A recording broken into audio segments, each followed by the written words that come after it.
Hello and welcome to our daily news roundup on Atlantic TV. I am Nkechi Tejere. Here are our top stories.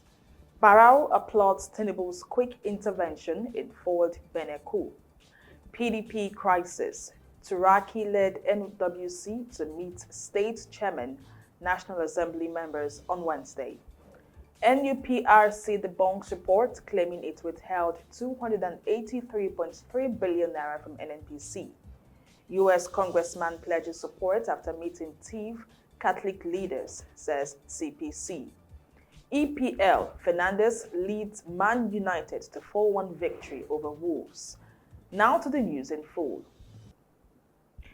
The Deputy President of the Senate, Senator Barrow Jibrin, has praised President Bola Tinubu for his swift approval of Benin Republic's request for Nigerian military support following Sunday's attempted coup in Cotonou.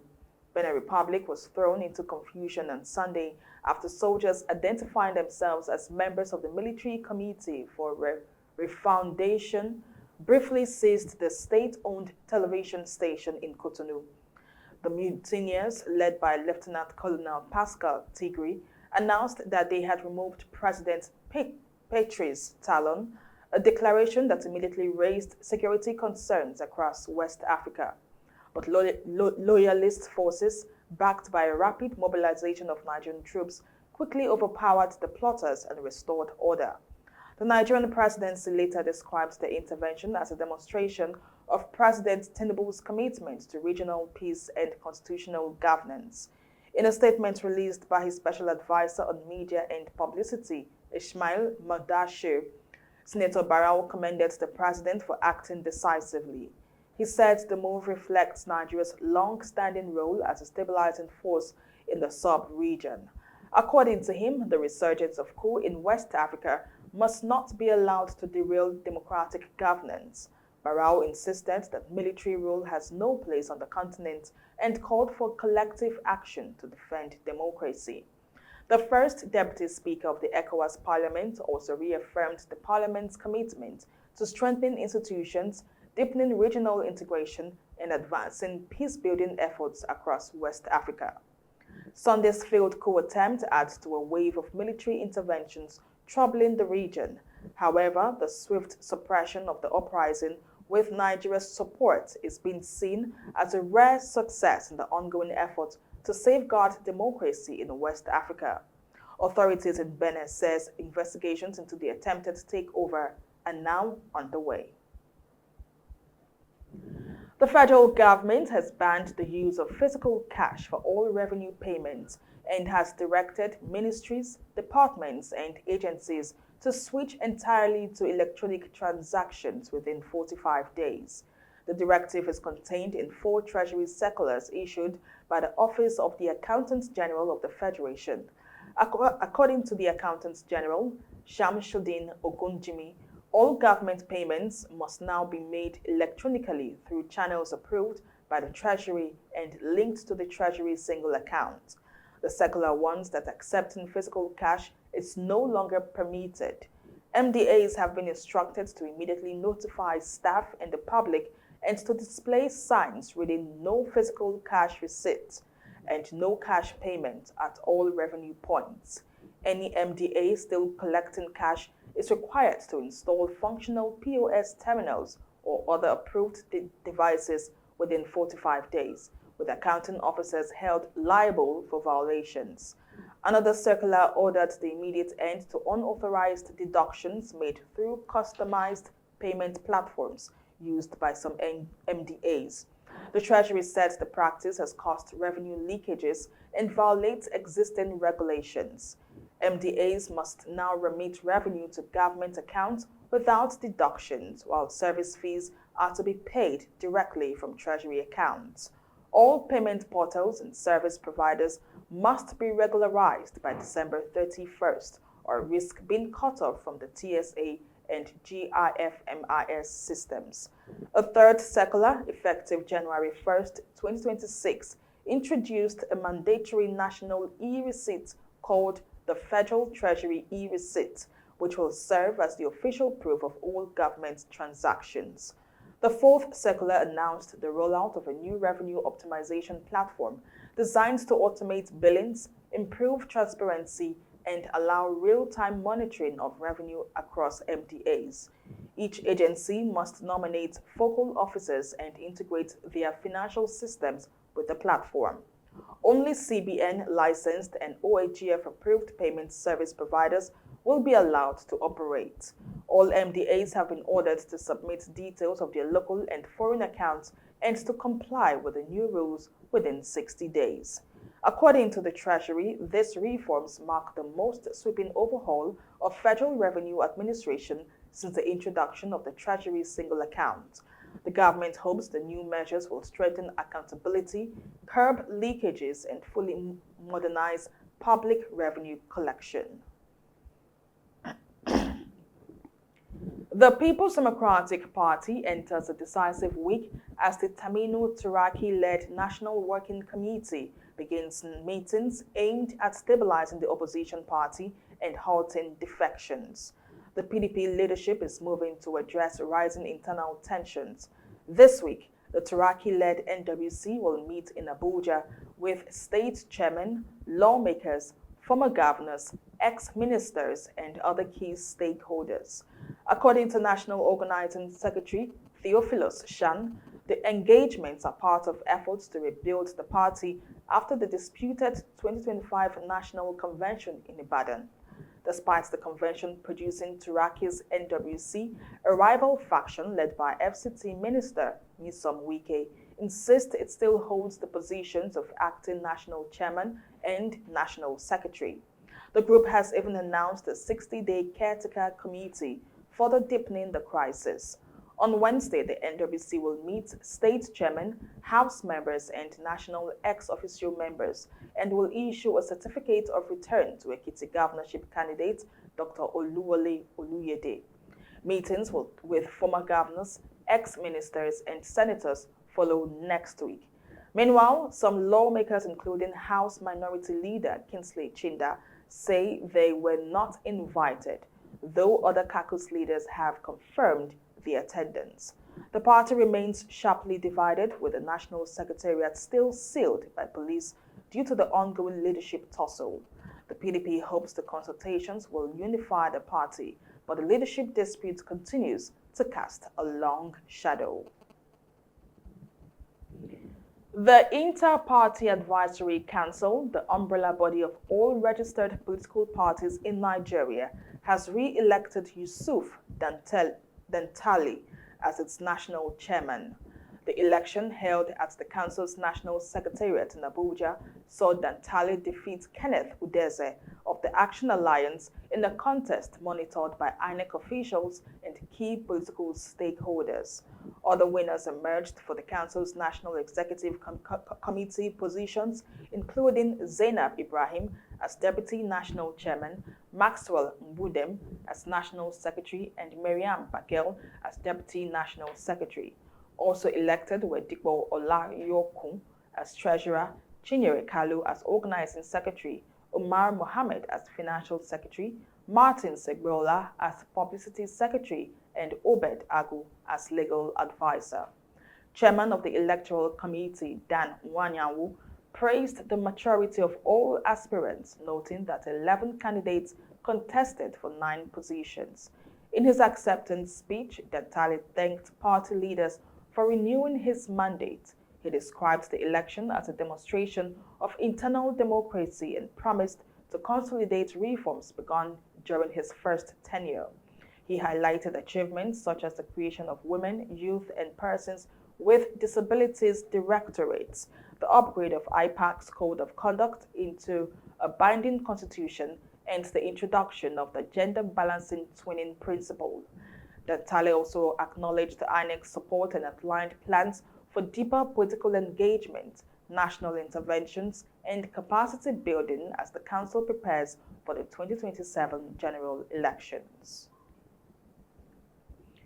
The Nigerian Upstream Petroleum Regulatory Commission is pushing back against reports that it withheld exploration funds from the Nigerian National Petroleum Company Limited. The commission says not only has the money been released, but there are no outstanding payments. The Nigerian Upstream Petroleum Regulatory Commission says more than $185 million, about 268 billion naira, along with 14.9 billion naira, has so far been disbursed to the Nigerian National Petroleum Company Limited from the Frontier Exploration Fund. This clarification was issued in a statement by the Commission's head of Media and Strategic Communication, Eniola Akinkotu. It follows reports suggesting that the regulator held back funds meant for NNPC Limited. Akinkotu explained that the Frontier Exploration Fund is not domiciled with the Commission, but is managed through an account controlled by the Central Bank of Nigeria. The NUPRC's role, he said, is limited to evaluating NNPC Limited's work, program, and approving releases based on certified activities and awarded contracts. According to the Commission, the fund mandated under the Petroleum Industry Act, which allocates 30% of NNPC Limited's profits, oil and gas, was created to boost exploration in unexplored frontier basins across the country. The NUPRC also revealed that it engaged PwC to verify NNPC Limited's claims before giving final approval for disbursement. In the bid to enhance transparency, the Commission confirmed that the most recent release, $140 million, was approved on November 27, 2025, adding that earlier payments of 14.9 billion naira and $45 million had already been made. The regulator described accusations of withholding funds as spurious, insisting that the Frontier Exploration Fund is exclusively for NNPC Limited's use. It also referenced an earlier statement by the Minister of State for Petroleum, Senator Henikin Lokbobiri, who denied authorizing any investigation into the NUPRC's handling of the fund. The Commission is encouraging anyone seeking clarification to contact NNPC Limited directly rather than rely on what it called faceless individuals attempting to undermine its credibility. And still on some business news, the Central Bank of Nigeria has issued final operator licenses to 82 bureaus de change under its revised regulatory framework, and is warning Nigerians to avoid unlicensed foreign exchange dealers. In a statement signed by Acting Director of Corporate Communications, Hakama Sidi Ali, the CBN said the licenses took effect from November 27, 2025, in line with the 2024 regulatory and supervisory guidelines for BDC operators. The Apex Bank emphasized that only BDCs listed on its official website are recognized as licensed operators, urging the public to always verify before transacting. It warned that operating a BDC without a valid license is an offense under the Banks and Other Financial Institutions Act and pledged to prosecute illegal operators. The licensing exercise is part of efforts to sanitize the foreign exchange markets and improve transparency. Under the new guidelines, all BDCs must reapply for either Tier 1 or Tier 2 licenses and meet capital requirements of 2 billion naira and 500 million naira respectively. The CBN says it is continuing updating the list of approved BDCs on its website. You're still watching our daily news roundup on Atlantic TV. We'll go on a short break. When we return, more news stories on the foreign scene. Don't miss out on exciting news, events, and more. Stay connected by following us on Facebook, YouTube, and Instagram at Atlantic Media and TV.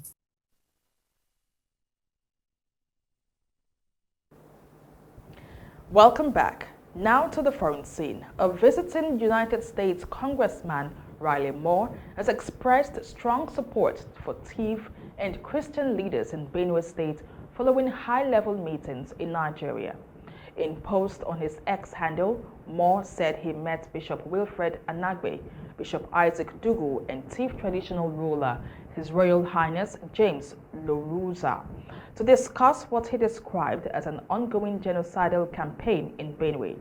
He said the United States would not ignore the concerns raised by community and religious leaders.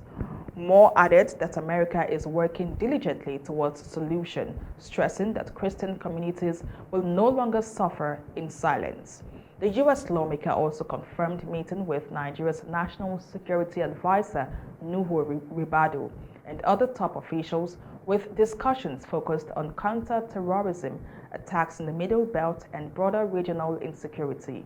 He said both sides reviewed concrete steps that could improve security and cited ongoing cooperation, including a joint Nigeria-US task force.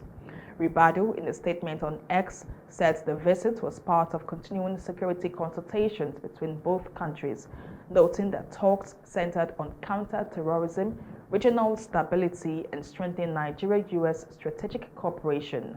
The U.S. Ambassador, Richard Mills, also attended the meeting. The visit follows heightened tensions after the Trump administration redesignated Nigeria as a country of particular concern over alleged religious freedom violations, a designation Nigerian authorities reject, insisting insecurity cuts across all communities. Moore said he looks forward to next steps in engagement with the Nigerian government. A powerful 7.5 magnitude earthquake struck off northern Japan late Monday, injuring 23 people and triggering small tsunami waves along the Pacific coast. The quake hit just after 11:15 p.m. near Amori, shaking buildings and knocking items off shelves. Tsunami waves up to 70 centimeters, about 2 feet, were recorded in parts of Iwate and Omori prefectures. Officials say most injuries were from falling objects. Power outages hit about 800 homes and bullet trains were suspended. Nearly 500 residents took shelter at a nearby airbase. Japan's nuclear regulators say 450 liters of cooling water spilled at a fuel processing plant, but there is no safety risk. Authorities warn that strong aftershocks are possible, with a slight increase in the chance of a larger quake along Japan's northeastern coast. All tsunami advisories were lifted early Tuesday morning. Prime Minister Sani Takaichi says an emergency task force is assessing damage and urges residents to stay alert and be ready to evacuate. And on sports news, Manchester United boosted their hopes of Champions League qualification with a dominant 4-1 victory over Wolves on Monday, led by a standout performance from Bruno Fernandes. United, under pressure after a poor run of form, responded in style at Molineux. Fernandes opened the scoring before Wolves' Rickner Belangard equalized, ending their 6-game goal drought. But the second half belonged to United. Brian Mbeumo restored the lead with a simple finish after a flowing move. Mason Mount added a powerful volley, and Fernandes capped the night with a late penalty to complete his brace. The win is only United's second in 6 matches, but moves them to within a point of the Premier League's top 4. For Wolves, the defeat extends their losing streak to 8 league matches, matching their worst top-flight run since the early 1980s. New manager Rob Edwards is still searching for his first win, with the club stranded on just 2 points from 15 games. United had chances early on, while Wolves played in front of supporters who staged a 15-minute boycott to protest against the club's ownership. After their return, a defensive error gifted Fernandes the opener, and despite the brave Wolves fight back before halftime, United took full control after the break. United now look to build on the momentum as Wolves continue to battle what could become one of the Premier League's bleakest seasons. And from our Super Eagles, the Super Eagles goalkeeper Stanley Nwabali is now a major doubt for the Africa Cup of Nations as he battles ankle and hand injuries. His club coach at Chippa United says the chances of a quick recovery are slim. Nwabali, who was Nigeria's first-choice goalkeeper at the last AFCON where the Super Eagles finished as runners-up, has not played since the World Cup qualifying loss to the Democratic Republic of Congo on penalties in Rabat last month. Chippa United coach Vusimusi Valakazi told SuperSports that the 29-year-old is still struggling with injuries and may not recover in time for the tournament. He added that while Nwabali is personally optimistic, the reality suggests otherwise. While Kazi revealed that the goalkeeper is dealing with an ankle problem and a hand injury that now requires surgery, aggravated during Nigeria's last outing in Morocco. Nwabali was named in Nigeria's provisional squad released last week, but the final 27-man list is still pending. CAF has set December 11th as the deadline for final squad submissions. The concerns about Nwabali add to a growing injury list for coach Eric Chill.